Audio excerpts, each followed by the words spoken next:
I know this place. I remember it, although my memory is still clouded. I was here with Merlin. We had a disagreement about something important. It was here that the idea of how to end the war with the Four Dwellers first took shape. But what happened next is still unclear. I don't remember. And yet, I know it had something to do with Seawall, a place of his eternal rest. But something is wrong. It doesn't feel like a tomb. Be cautious. You are not him. You are different. I am Seawall Firstfoot, the one who scouted the land before the traitor Arthur set foot on it. I was loyal. I was devoted. Arthur wanted more. Arthur betrayed me. Yes, it is my legacy. The Jewel of the South, the safe haven of honorable men. I've been here for so long, it doesn't matter anymore. The Dalriata promised me revenge. They understand what happened here. Everyone who comes here has the right to ask. I was the most loyal of Arthur's men. I was the first to go ashore and take on any danger that might arise in this new and unfamiliar land. Then came the war. I fought by his side, shielded him with my own body. I trusted him. But Arthur wanted more. Arthur longed to possess a power equal to that of our enemies. So Merlin decided our king must first become immortal. Only then could he achieve greatness. But Merlin needed volunteers. Trusted people to go first to make sure that his methods were effective. So we wouldn't risk Arthur's life in trying to grant him immortality. They thought I had died, so they buried me. Arthur's greed and Merlin's obsession made me what I am now. Arthur should have made sure. They thought I was dead, but I heard everything. I know there were others after me. I know that the king didn't hesitate to do anything to achieve his goal. He experimented on all the knights, abusing their oath. He told them it was for the greater good. Their lives, our lives, meant nothing to him.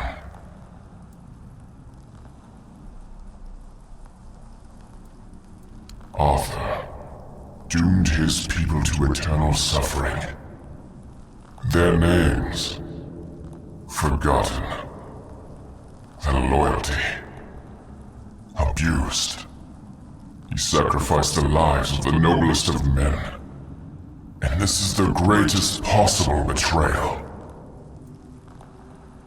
We cannot be helped. We cannot be killed.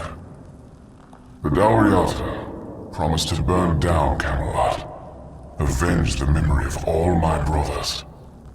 Camelot was built on betrayal. People have the right to live in truth. When Camelot falls, we will finally be free. Build a new world. Let the dead leave this one. And? What do you think?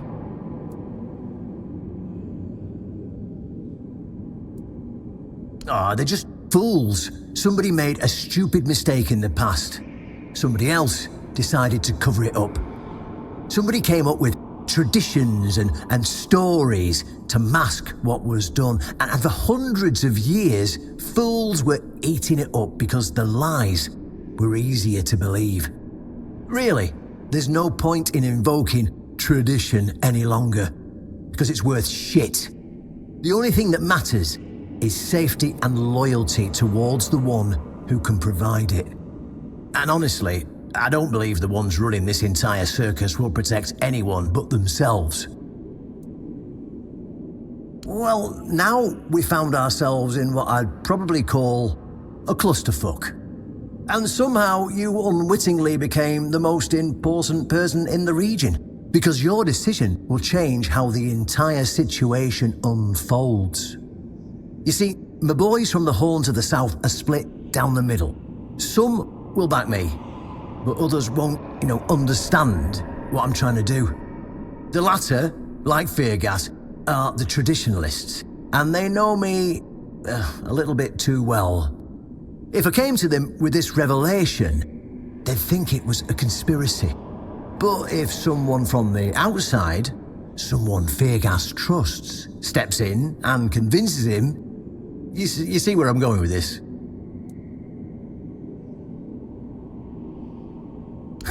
That's what I wanted to hear. I knew I could count on you. Go talk to Feargas, get him to visit this place. After you're done, please visit me in the temple. I just hope Feargas shows some sense and doesn't let his pride take over.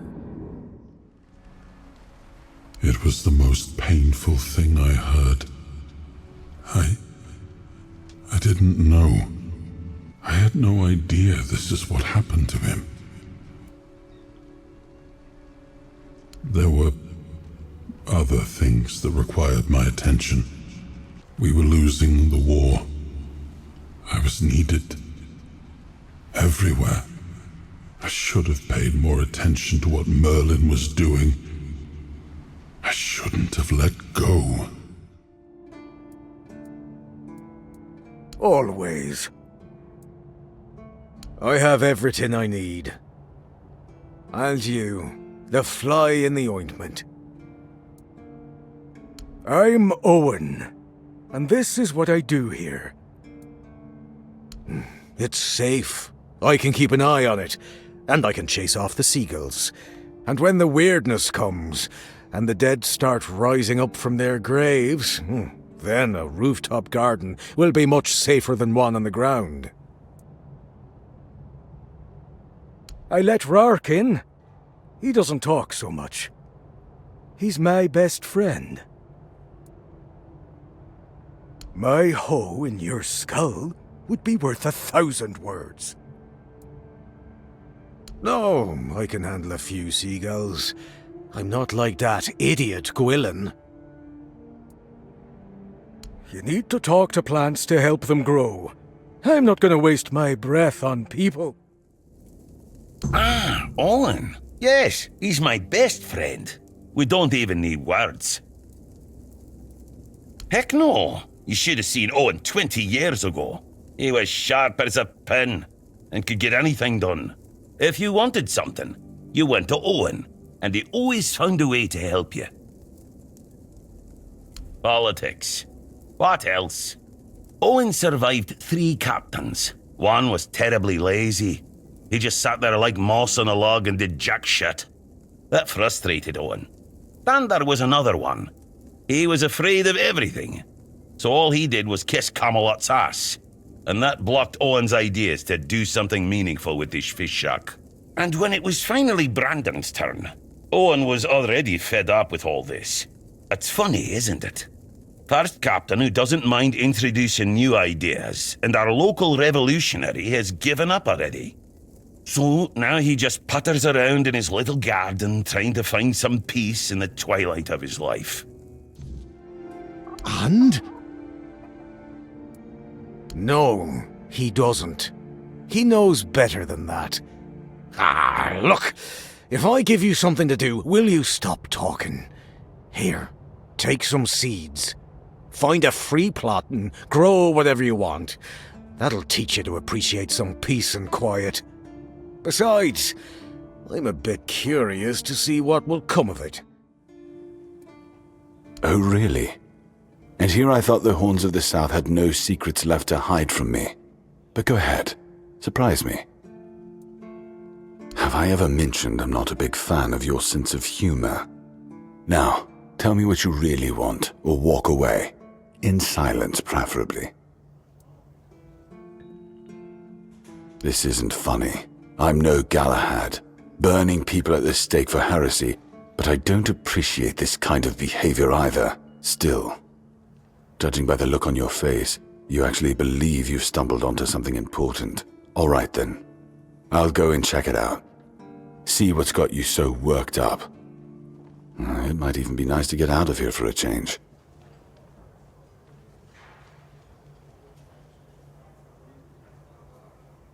I saw what you wanted me to see. We need to talk. Honestly, I'm not sure what to think. Everything I believed has been seriously challenged. I need some time to get used to it. Why did you show this to me? Because it could be that I'd be better off not knowing. What they did to Seawall is unthinkable and absolutely unforgivable. What will the other keepers say? What will happen to the Horns of the South? And what about Camelot? Everything we believed was a lie.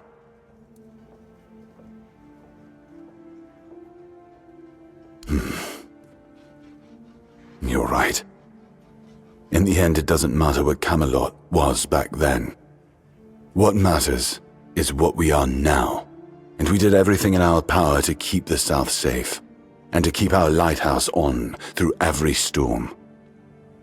But this will be the end of the Horns of the South. No young man will join our ranks when hundreds of years of our history are gurgling down the drain. Any ideas?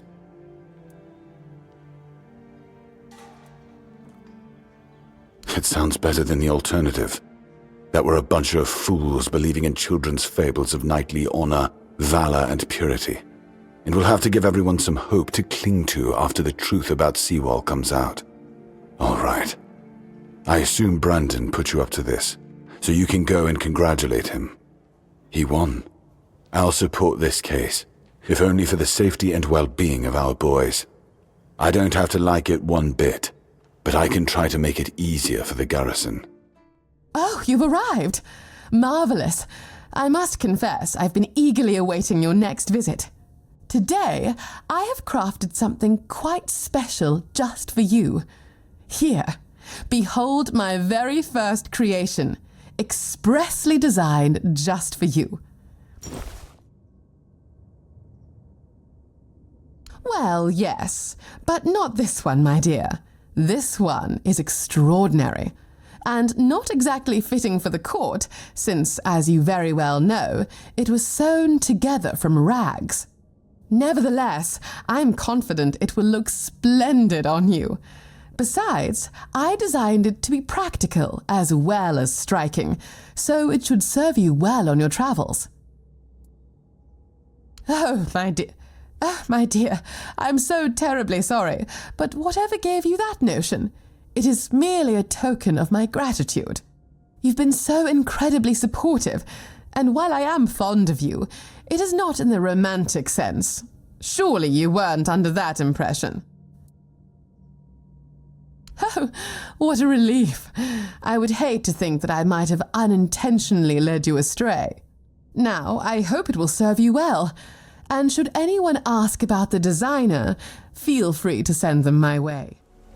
You look like a worldly, well-travelled person. I'm not wrong, am I? Of course I'm not. Tell me, would you be interested in some incredibly rare, mysterious and precious items?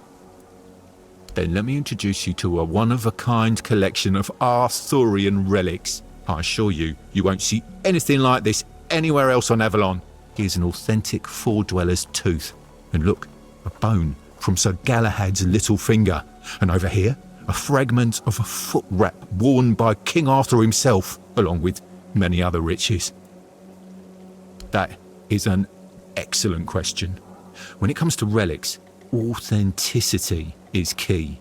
However, I assure you that I possess documents with the appropriate signature and seals, proving that all of these relics and the stories behind them are absolutely true. Ah, you're back. So, what news do you bring? Did you talk to Feargas? Good. Just as I expected. I do feel for the boy. He really loved Camelot. Probably the last truly loyal keeper. But he had to know the truth. I knew his honour wouldn't let him hide it from the others in the Horns. Nicely done. Now, I'll get One Eye, and together we'll go to the Horns with the good news. Not everyone will be happy about it.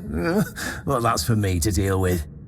Those who don't support us will be released from their oath, and I'll ensure they're safe until they leave the south. After that, whatever they choose to do is up to them. Brothers, today marks a new chapter in the history of the Horns of the South. Today, we put an end to fear and poverty.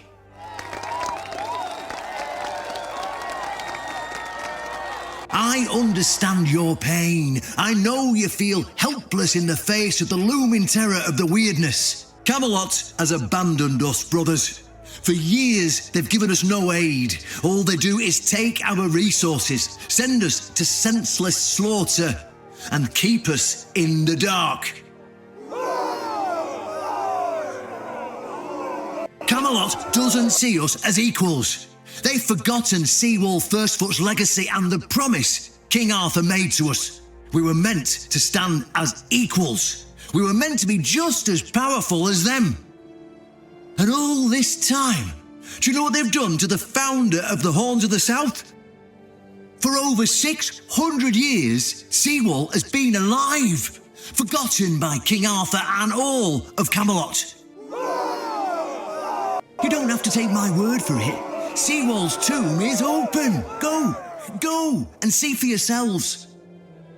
I say, enough. Enough of being fed a rotten myth that turned out to be one great lie. We swore loyalty to the torturers of one of the noblest knights to ever walk Avalon. I say, enough. We will no longer honour an oath made to dishonourable people. We won't let ourselves be exploited any longer.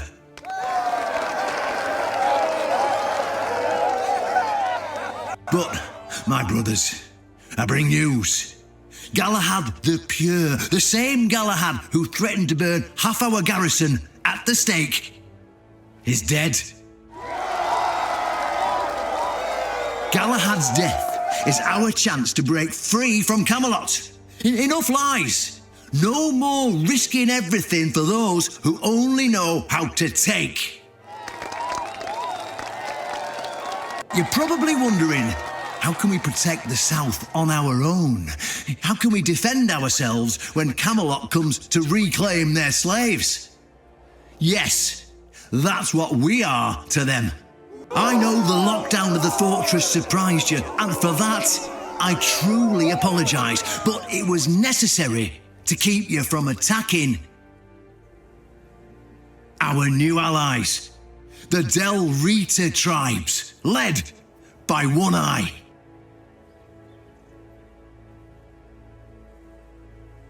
I know, my brothers, I know. This must be a shock, especially since I didn't share my plans with you earlier. But hear me out. Thanks to this alliance between the Horns of the South and the Dal Riada tribes, we are securing the safety of the South and our independence from Camelot. The tribes will provide us with the military support our depleted ranks desperately need. The tribes will help us rid the South of the bandits who've plagued our people for years. Together, we'll share knowledge and resources to ensure a better future for all Southerners. We will not drain your resources. In fact, we'll replenish your armories and fill your pantries. We'll stand together, fighting side by side to bring peace and order back to the South. In return, all we ask is your loyalty. If you see a brother from the Dalriada fight in the Camelotian, stand with our brother. That's all. Of course, if anyone isn't in favour of this alliance, you have the right to leave the service. I declare a new era for the Horns of the South. Those who don't wish to help build this future are released from their oaths. To those who choose to stay, I promise a good life, and you won't face any more threats. Now, brothers, return to your duties and rest easy. The Horns of the South will endure, and soon we'll be stronger than ever before.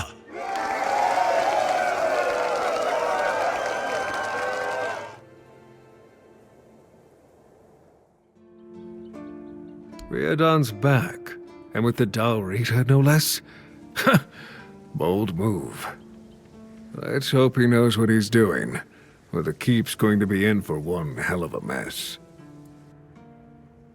Aye, I'm sorry to tell you, but this here piece is just a fancy trinket. You might as well ask me to hammer a piece of glass. I'm afraid I can't help you there, friend. Huh. Sly bastard. No one else could have pulled off something like that. You won't hear me complaining, that's for sure. Brandon finally broke the decades-old crust that had grown over this place. Nothing thrives in stagnation, least of all trade. Now, this place might finally get a bit livelier. Personally, I can't wait to see where this goes. Indeed, the climate here will change a bit. For the better, I dare say. Worried? Of course not.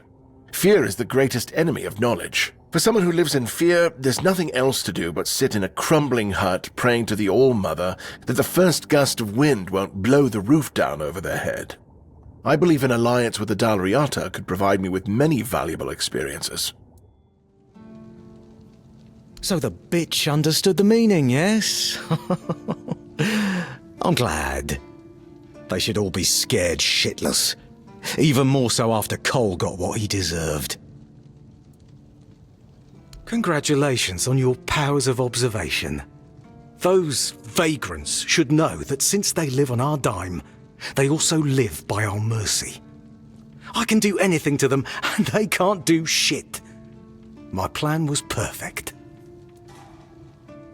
It's necessary, and I don't have to explain myself to you. You're from nowhere, so you're nobody. Become a keeper, and you'll have the right to punch me in the face. But, as it is, you'd only get thrown in jail for starting a fight with a keeper. The refugees are a tumour on the healthy body of the Horns of the South. Remember this, and make wise decisions. Did you hear? Looks like we've taken in some new refugees. This time, from the Forlorn Swords. Imagine that! The Del Reader, seeking shelter within our walls. And good for them. As far as I'm concerned, the Horns of the South can be a home for anyone. Captain Seamus is one hell of a good man. Aye, whatever. Everyone's whining like old crones about how terrible it'll be under the Dalrita. But me? I'm glad. Yeah, because now that we're pretending to be one big bloody happy family with the Dalrita, we might finally get to drag our asses out of the keep and go hunting. But, on the other hand, if they make me cook for their whole army now, how the hell am I supposed to feed that many mouths on my own? And what do they even eat? Ugh. It's always nothing but trouble. This feeling, it was so strong, so real. I remember now, the weight of it, the power. This blade was never just steel. It was a part of me. Yes, the sensation is unmistakable, but it carries more than my soul. It carries a part of my legacy. A sword like that, it doesn't yield easily. It demands strength of body and of will. You'll need to grow stronger before it will choose you. An honest matter. What do you need? Oh, normally that wouldn't be a problem. I'd have appointed you on the spot. But a tragic accident has happened, and without a living Galahad, there's nothing I can do. You could still help around the keep, without becoming a keeper.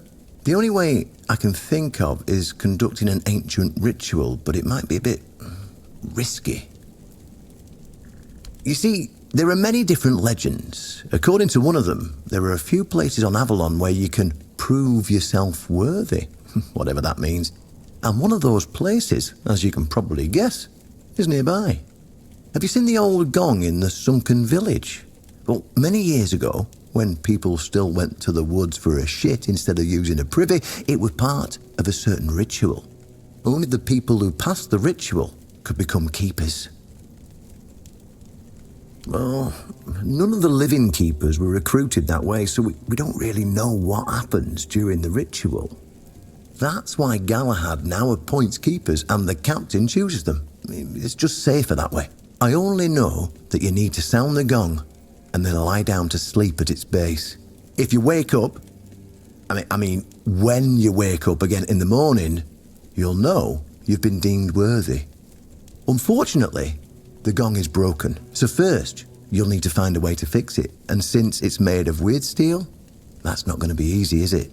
Fortunately, Oshbrit should be able to help you. A little bird told me he likes to play with weird steel when nobody's looking. Just tell him I sent you, and he won't give you any trouble. Well, I'm not going to lie. From what I've heard, many people never woke up. They fell into eternal slumber, so... well, that's why we abandoned the tradition. And those who woke up were... changed. And none of them ever wanted to say exactly what happened there. Then you'll have to find someone smarter than me. Because I already told you everything I know. Go, and may the southern wind be in your favour. If you need anything from the old captain, you know where to find me. Why would you want to fix it? Do you even know what it is? Take some advice from an old man. If there's a giant, ancient statue that somebody tried to turn to dust, they must have had a good reason for it. Well, if you put it that way, then I suppose I have to tell you the truth. Otherwise, the terror from the sea will bite me in the ass while I bathe. Of course I can fix it. I've been doing this kind of thing since I could swing a hammer. It's a skill we pass down from master to apprentice, generation to generation. Nothing fancy, just good old blacksmithing. Obviously, though, you'd have to bring me a couple things so that I can actually do it. It's more than a sword. It's a promise. A blade that stands for unity, for strength, and for hope. It wasn't just mine. It belonged to Avalon. Every swing, every battle was fought for the land and its people. But Excalibur is also a burden. It demands more than just skill. It demands purpose. Without that, then it is just steel. Hello again. It's always good to see a familiar face. Please take a look at my exceptional collection and let me know if something catches your eye. How? Oh, I see. You found my employees. 2 gentlemen with rather unpleasant appearances, crude in behaviour, right? May I ask what happened to them? Or better yet, don't tell. If they're gone, I won't miss them. They were measly lowlifes, not cultured people like us. I assure you there is nothing shady about it. My associates search for relics and items with unusual properties, and I sell them. It's acquiring and trading goods, that's all. Robbing a convicted felon, traitor or murderer with the noose with which he was hanged? Certainly not pleasant, but not a crime either. I care how their absence temporarily affects my business, but I'm glad I got rid of them. God, working with those idiots was a real nuisance. It's hard to find honest and at least somewhat competent employees these days. Speaking of honest and competent, are you looking for some extra coin? I'm giving you a real opportunity here. Think about it. And if you change your mind, you know where to find me. For a start, you could get me a couple of drowner tongues. You can find drowners near the water, obviously. You seem capable. I'm sure you'll take care of them with ease. I believe that our partnership will be more fruitful than the one I had with my previous employees. Those are reasonably fresh. Good work. Here are your coins. Now, I need the eye of a Marrowghast. With such a delight in hand, one can see ghosts and other ethereal and invisible creatures. I know Marrowghasts were seen in the swamps near Kuanacht. Perhaps you can find them elsewhere too. Yes? Let's see. My former associates tried to trick me with a cow's eye. Those idiots really thought I wouldn't know the difference. But this is the real deal. Here's your payment. Now, let's see if you're really worth anything. I'm sure you're familiar with Four Dwellers, the ancient four-armed creatures wiped out by Arthur and his army.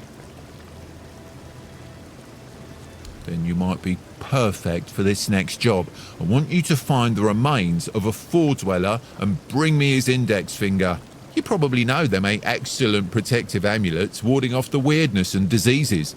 Unfortunately, I don't know where the well-preserved remains of a Four Dweller can be found. I'm relying on you to discover that information. How did you, Oh, forget it.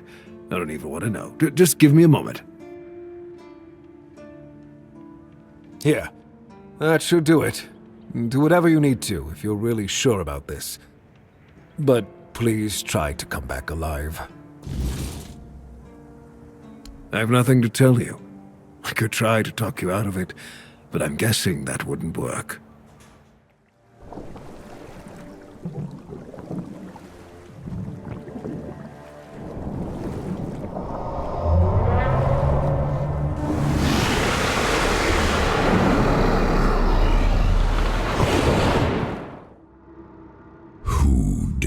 Disturb my peace. You made an oath never to summon me again. Excalibur. Wait. Is it really you? You, who come from a time beyond.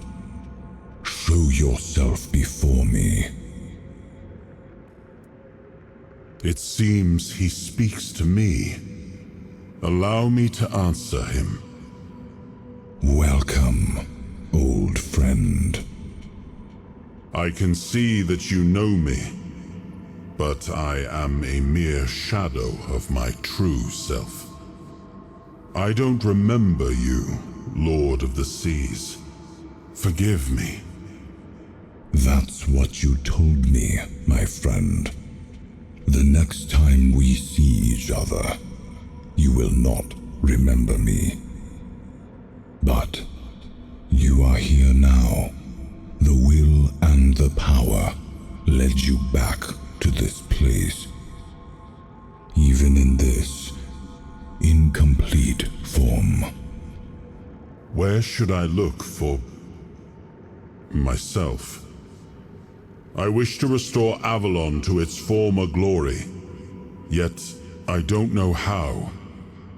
Avalon's fate has never rested upon one person alone, not even one as great as King Arthur.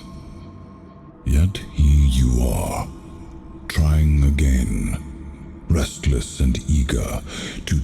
responsibility again. I salute you, my friend. Tell me what I must do to be worthy to lead Avalon once more. I do not think I have the strength. Your path is true. Seek wholeness, and Avalon will reveal what it needs from you. And yes, you need to touch Excalibur. Thank you, my friend. And you, mortal. You have given yourself to the King's service. You are worthy of a place among the Keepers of the South. Arthur, take out your sword and fear no failure. It is yours to take. It always was. I deem you worthy, my friend. The promise I gave thy mother is fulfilled, and thus our pact is ended. You know where to look for your soul. Trust yourself. And when you reach your journey's end, I trust you will make the right choice. Yes, it seems we knew each other well during the war. And this proves that I sought allies beyond our own forces. And I trusted him enough to carry the knowledge of Excalibur. This must count for something. Trust isn't a luxury we have right now. We understand enough, They can fight, they're quick to learn the land, and they're just as desperate to survive as we are. And they don't really have a choice. Their enemies are our enemies now. If they turn on us, they'll still have to face Camelot's anger. And they stand a better chance with us than without. Self-preservation's a stronger glue than any oath or banner. We'll figure out the rest later. Or we won't. But at least we'll know the outcome because we'll still be alive. Then I'll do what I've always done. Adapt. Compromise. Survive. Then they'll be free to leave the keep and die stubborn. But I've seen enough to know this. When the enemy's knocking at the gates, old grudges turn to dust. Survival makes allies out of everyone. Eventually. Well, dead men tell no tales, But maybe, just maybe, it was also about breaking this damn cycle of mistrust and division. We can't afford to keep splitting the world into us and them. That road always leads to the grave. See what's happened already? Camelot's fractured into political factions, waging a war against itself. Just like the tribes they claim to be superior to. Everyone's at each other's throats. It's as if they didn't realise that the weirdness won't wait until they come to their senses before it bites them on the ass. All I can tell you right now is that we'll burn that bridge when we get to it. I have my suspicions, but Feargas isn't blind. He's just loyal to a world that's already dead. He'll either see the truth, or he'll break himself trying to cling to the ashes. But that's his choice, not mine. It means they lose a damn good man. But if his loyalty to old ideals runs deeper than his loyalty to the fight ahead, then maybe it's for the best. You actually went through with it, huh? Can't say I understand why anyone would willingly take on that mess, but if that's what you want, who am I to argue? Now, as tradition dictates, you have to kneel and I have to recite some words. In shadows and mud we slog. In burden and boredom we suffer. We guard the clueless, fix the hopeless, and carry the weight because nobody bloody else will. We're the lantern running out of oil, the lighthouse no one bothers to look at, the rope that snaps when you need it most, the hands that shield mostly from our own bad decisions. By this joke of tradition, you are bound. By this nonsense, you are trapped. There, you're a keeper now. You can pick up your meals from Ruark at 6 a.m. We start training at 7 a.m. You sleep in the barracks. I'm joking. I know you won't stay here, but if you're up for some work, let me know. While we've been bickering about politics and playing at diplomacy, the bandits and every other kind of scum have been crawling out of the woodwork. Turns out chaos is a great breeding ground for parasites. I'd greatly appreciate it if you helped clean them out so we can get back the terrain we've lost. I am his will, the fire that bends the world to his command.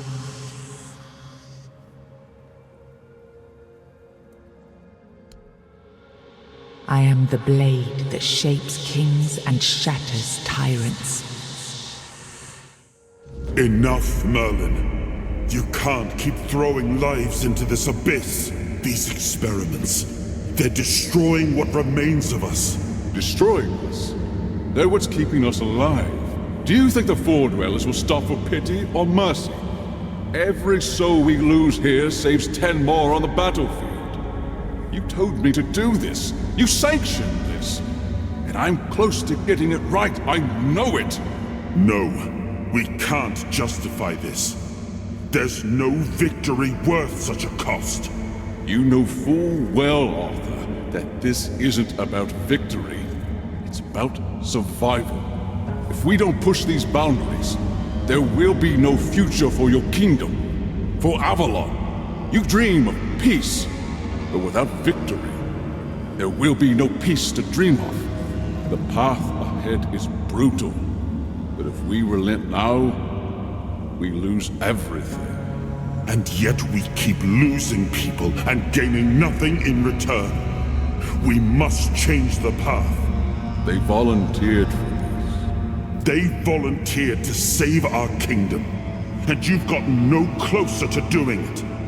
Their sacrifices cannot be in vain, Merlin. Find another way. Use your mind, your wisdom. Leave this slaughterhouse you've created behind. A different way. That will take time. And resources we may not have. The enemy won't wait. They will if I make them. Whatever it takes, I will buy you that time. Find me a weapon that wins this war without annihilating what we fight to protect.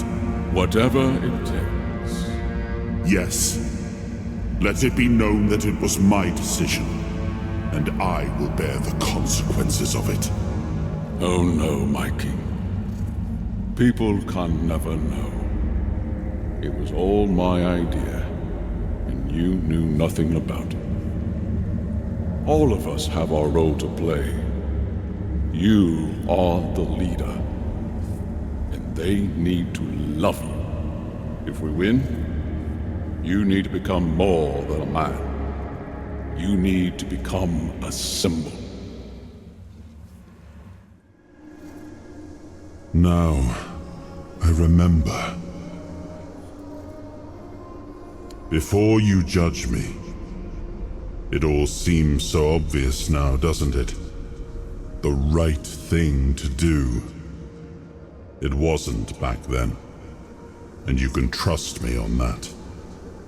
We were on the brink of losing the war, and wars aren't won with wishful thinking.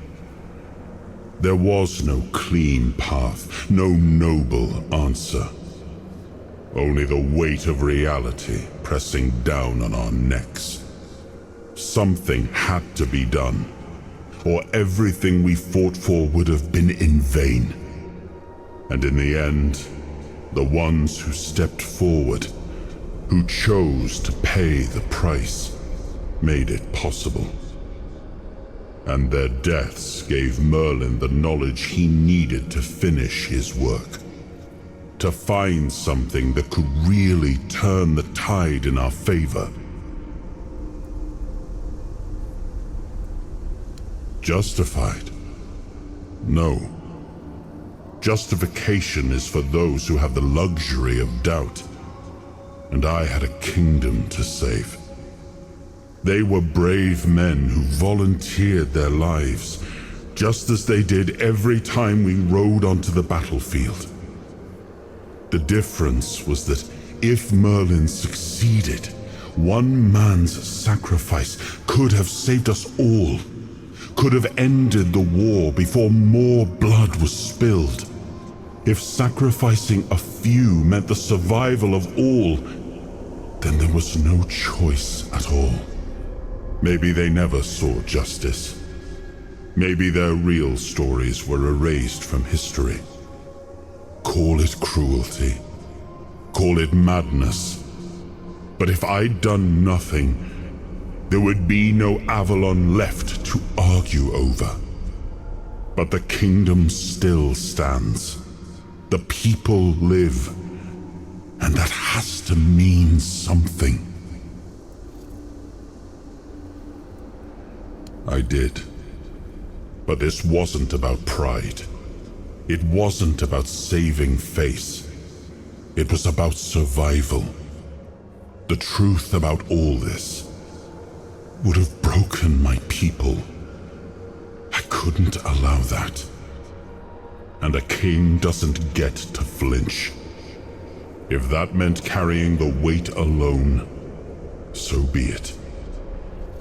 I would make that choice again if I had to. I told him to stop the experiments on our men, but to keep going. And he did. He started experimenting on the Four Dwellers, the enemy. If their bodies could be broken down, their power turned against them, wasn't that their own doing? Wasn't that fair? So he figured out how to twist the Four Dwellers' power into something we could wield. I told him to conquer the weirdness, and in the end, he did. He found a way to make me stronger, stronger than any man had the right to be. It wasn't just magic. It was something deeper, older, a force that reshaped me. And with it, we won. The war ended. Avalon was ours.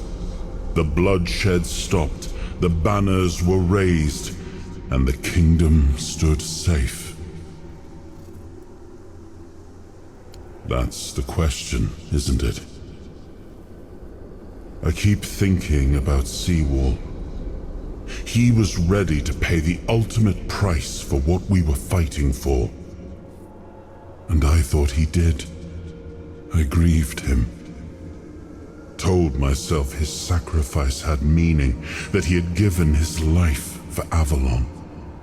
And now, after all these years, finding him like this, I told myself I carried the weight of my choices. But seeing him, I wonder if I ever truly did. You've got that look again, like you've seen something you wish you hadn't. Another piece of the king's soul reclaimed, right? What did it show you this time? Merlin. Ah, Merlin and his obsession with the weirdness. The king thought it could save us. Merlin thought it could be controlled. Together, they were willing to tear the world apart to win. I was a prototype for Merlin's latest idea, immortality. Me and Seawall, the king's loyal pawns. Used and discarded when they found a better way. When they decided to go even deeper into their madness and turn our king into a monster. Fight back. Against who? Merlin? The king?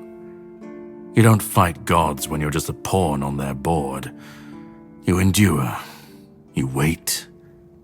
And when the time comes, you either break, or you're left to clean up their mess. That's what I do. What I've always done. Even if he didn't, he should have. He was desperate to win. And desperation doesn't leave room for conscience. Every scream, every scar, even if he didn't see it, he allowed it. That's as good as approving it. Seawall was Merlin's first attempt. I was the last. We could say I was lucky, but to say that would take a truly macabre sense of humor, don't you think? The monsters, the weirdness, the chaos, all of it leads back to them. We're left in the ruins of their grand plans, trying to uphold their ideals, fighting for what never was. It's time to bury all these fairy tales in a well-deserved grave. And that's what I do. Of course he'd say that. There's always a scapegoat and a convenient excuse for men like him. But it doesn't absolve him. Not when he was the one who unleashed this madness on all of us. He wanted victory, no matter the cost.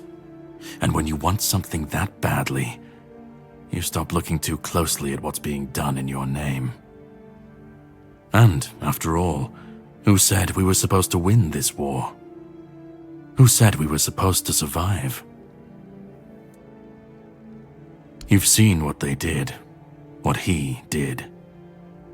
And that's not the end of the story. It's not the extent of their sins. Find the pieces of his soul. Put him back together, if that's what it takes. And then we, or I alone, if you decide to defy me, can end the cycle. Either way, we will get to his resurrection. I've seen it too many times to believe the cycle will be broken before it happens. But know this, once he's whole, Arthur's power, his mistakes, and his madness will all return. And when that moment comes, I'll be there. Whether to stand with you or step over you. The choice is yours. Just remember that when that happens, and you stand by his side, there won't be room for both of you.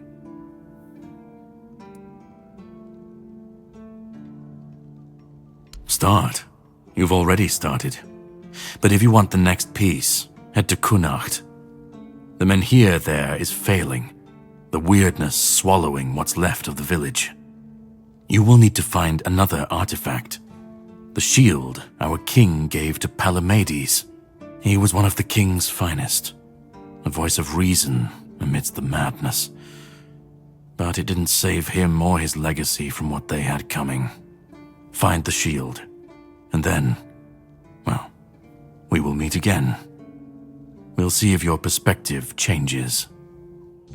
My hands were made to serve the king, not rot in idleness. This emptiness. I cannot bear it. I threw myself into nothing, and nothing is what I became. Nothing without my king. Nothing without my blade. Arthur? No.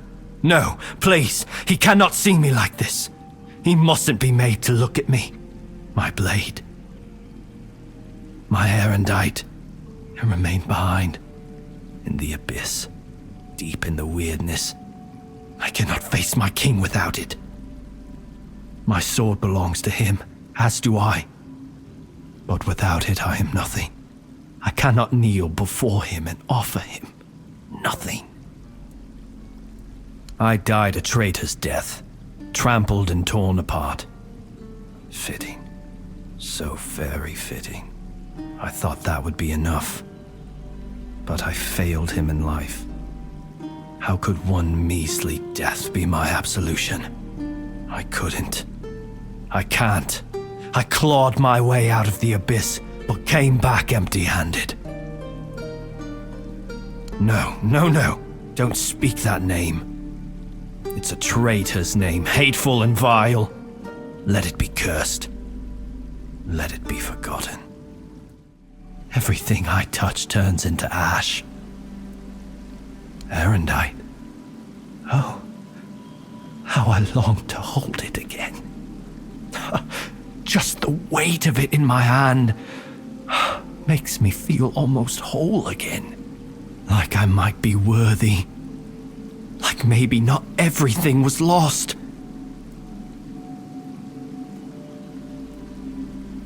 No. I know. I feel that he's with you. But there's nothing I could say to him. I won't beg forgiveness for my betrayal. I don't even know what I fear more. His mercy or his scorn. Please, as his closest confidant, take my blade. And I beg you, let me serve you and Arthur on your journey. Let me prove my devotion, my remorse, not with words, but with deeds. Let me earn his trust again. This is all I ask. Your Majesty, it's an honor to have you among us again. Thank you for helping me find my way back to your knight. I regret not doing a better job of guarding him. I'm a Pict. I can sense the wordness and the spirits within it. I knew you weren't alone when I saw you emerge. The soul you carry, however weak it may appear, is deeply connected to the wordness and to Avalon itself. Souls like that are rare. Besides, only the one who wields the power of Excalibur within could open this tomb, and that is rarer still. My name is Fianola. I am here on behalf of the Royal Geographers. I was sent to do, well, quite a lot of work, actually. And as useful as it would be, the wordness never blessed me with an extra set of hands. Say, traveler, how would you feel about joining the oldest, most prestigious guild in Avalon? Oh, but you've already done the most important thing. You found what was lost and opened a new path. What better way to prove yourself as a true geographer in the making? Everything. Our most important mission is preservation of Avalon and the pillars it was built on. We were sworn to protect the tombs of the first knights, but they were lost to us. There were rumors that the tombs were sealed, and only King Arthur could open them. Turns out, the rumor was true after all. I appreciate your eagerness, but let's not get ahead of ourselves. The other tombs are scattered across Avalon, hidden and sealed, waiting for the one who can call the knights back. Let your soul guide you. Find them, and I will find you. What is King Arthur without his faithful knights? Merely half a legend, if not less. They thrive by his side, and he thrives by theirs. And Avalon's foundations only grow stronger because of it. Sir Lancelot carries centuries of grief, and only serving his king once more can ease it. Yet you use our maps, don't you? Our work is vital, but often unseen. For centuries we've roamed this island, charting its every corner and noting the dangers that unsuspecting travelers might face. You should be more appreciative, you know. Avalon's nature is ever-shifting, ever-changing. The wordness transforms not only living beings, but the land itself. Some places become unreachable, while others that appear are new to us. And there are those that have been forgotten, waiting to be rediscovered and brought into the light. Why wouldn't they? My kin are familiar with the wordness in a way others can't be. With the fog thickening, we can reach places that have become inaccessible to most. Another night still waits in the mist. Welcome, little prince. Why the sullen look? Aren't you glad to see me? You finally made it here. It must have taken quite a long time. So, you don't remember me. I'm afraid it might have something to do with the form in which I see you now. This body and soul, they're much different from what I expected. But to answer your question, I am the Weaver. And though it may be hard for you to believe, a part of you knows me all too well. Because it is easier for me to address you this way than to accept that, for now, you are nothing more than a human. It is painful, but I must come to terms with it. It is a place where my prince was woven from the threads of pure potential. The Pale Lady was relentless in her desire to fulfill her vision of an offspring, modeled after those she watched so eagerly. It displeases me that you don't remember. I'd envisioned your return and our meeting quite differently. But now it all makes sense. Now I understand why you need that shard. Nothing remarkable. I simply exist in this place. That you ended up here is a mere coincidence. None of my kind have visited me in a long time. Yet here, I used to weave new Avalonians, shaping them according to the intent and thought that accompanied their creation. Now the thread of potential is much weaker, though it seems this place stirs to life again as the weirdness returns. She was a powerful Avalonian, one of the oldest. She saw and desired far more than the rest of her kin, who were suffocating in their growing decadence. To live a life where one can do anything, it loses all meaning. When she discovered the homelands and learned of mortality and time, everything changed. We were no longer the same. It was as though the mere awareness of such things altered the way we lived. We could no longer exist as we once had. It planted a new emotion in us. Fear. You will find traces of her here as well. The stone tablets bear her mark. I'm afraid I must admit that I don't know where she is now. It seems she retreated into her depths again after your king entered his eternal sleep. The true one, from which mortals are not meant to be awakened. Not like this. The shard of the prince's memory. It is shattered, much like the fragmented memory of the king that lingers within you. I'd gladly speak with him, but something is preventing him from manifesting. I don't know all the details.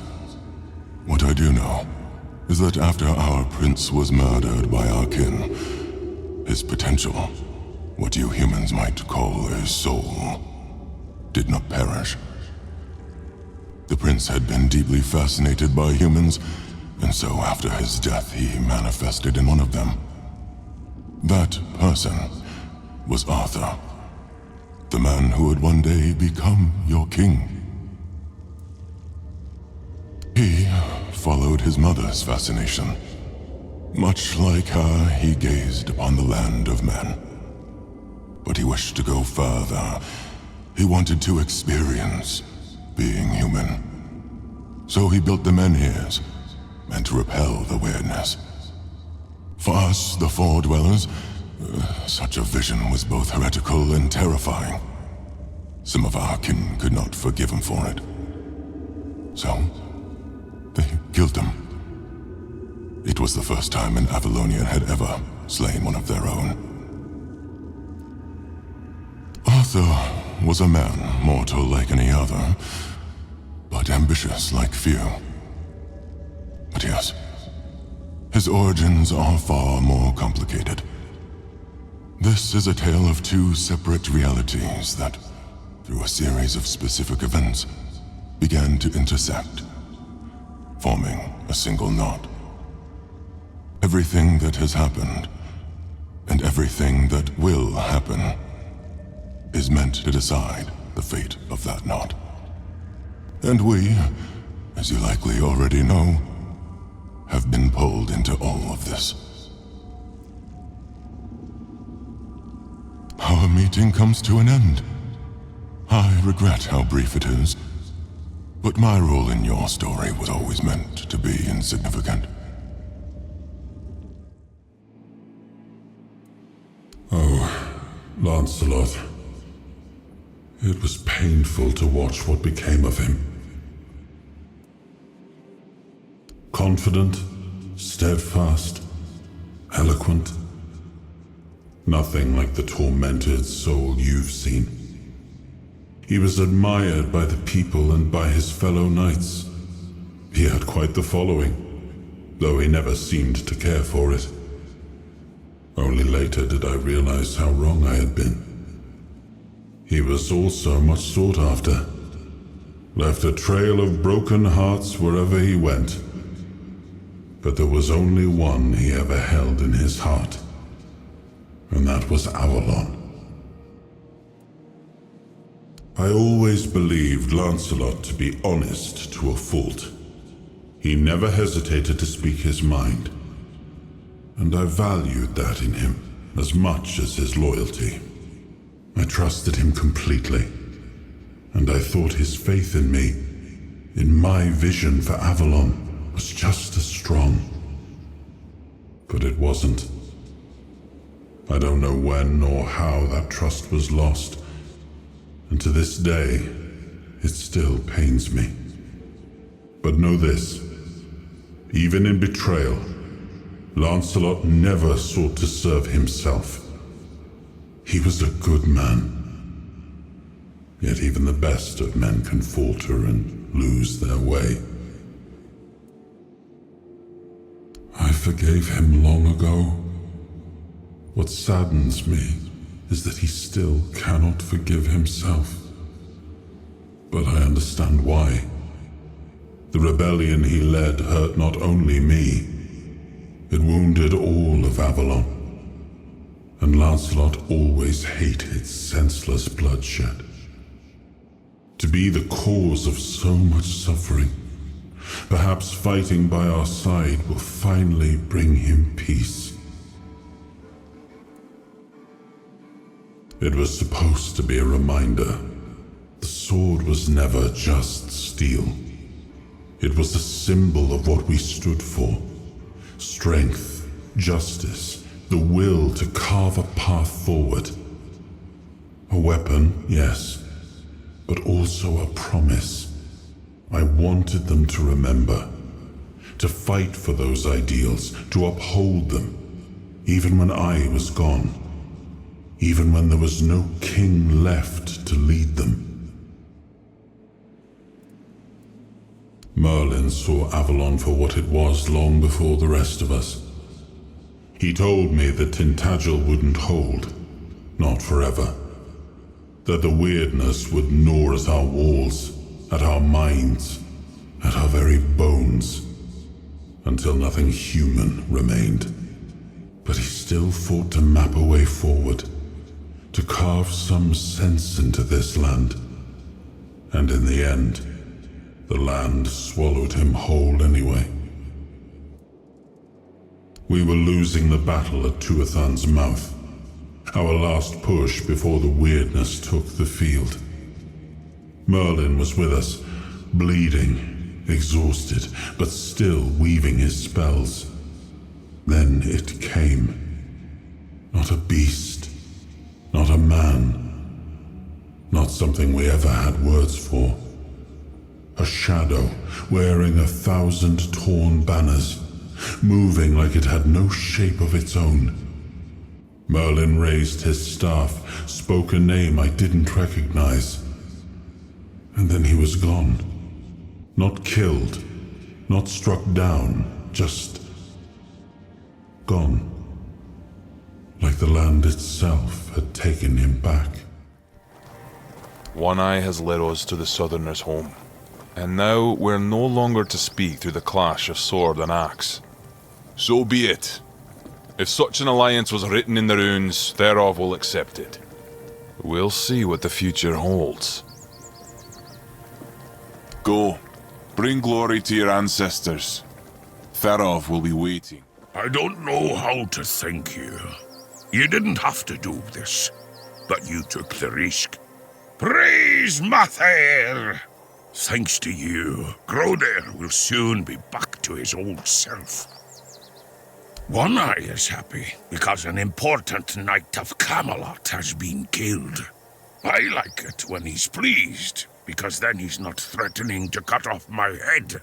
I like my head because I eat, see, and speak with it. The Dalrita rule the South. Like we have a future. I still don't trust that snaky a captain. But now it's easier to keep an eye on him. And now the South is ours. It's only a matter of time before we march on to Camelot. Well, that depends on them. They accepted our gift with respect. So maybe there's a chance we could get along. But I'm not going to tiptoe around them. We'll have to figure out how to talk to each other, one way or another. What? A fake? Impossible. I would never knowingly sell a fake Arthurian relic. You must be mistaken. I acquired this relic from a trusted source. I assure you, perhaps your eye isn't discerning enough to appreciate its true value. I can assure you, my friend, that you are mistaken. Perhaps your blacksmith doesn't have as discerning an eye as I do.